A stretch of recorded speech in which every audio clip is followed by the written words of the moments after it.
The first thing to understand about television is how dominant it is. These days there's a lot of talk about online video and how it's exploded. It is indeed growing. 2 years ago, the average American watched about 2 hours of online video per month. Now they watch 3.5 hours. This is websites like YouTube and Hulu, as well as the media companies' websites, MTV.com, CBS.com, and so on. That's pretty impressive until you compare it with television. People may be looking at that chart and thinking, I don't watch that much television.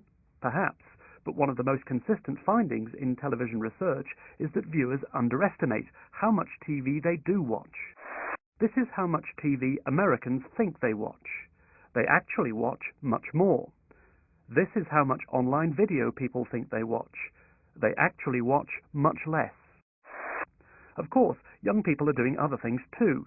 They watch DVDs, they read magazines, they play video games, they update their Facebook pages and listen to their iPods. But teenagers are watching more TV than ever. There's been a huge rise in multitasking. The average American teenager now spends 7.5 hours with some kind of media device each day. But in that 7.5 hours, they consume 10 hours and 45 minutes of media. Another striking thing is the strength of old-fashioned live TV. It doesn't seem to matter how much control people get over their televisions. Nearly everybody still approaches TV in the same way.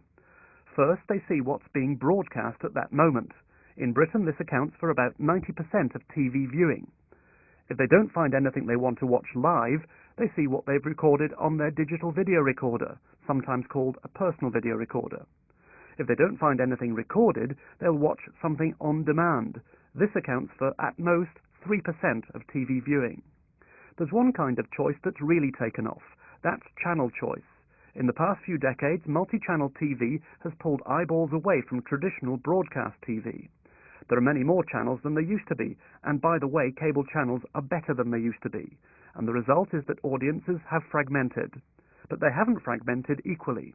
This is a distribution curve showing the audience for the top 100 series on broadcast TV in the 2000-2001 season. The biggest series was Survivor, a reality TV show. By 2009, the curve looks like this. The biggest series, American Idol, pulls in around the same number of viewers as Survivor did, but the less popular shows are being crushed by competition from pay TV. So if broadcast TV networks don't have a big hit, they're in trouble.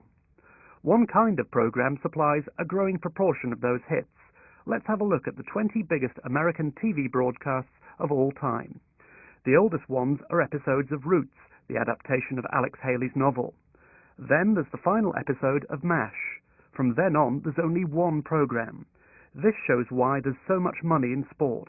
The most recent Super Bowl drew the biggest audience in the history of American television.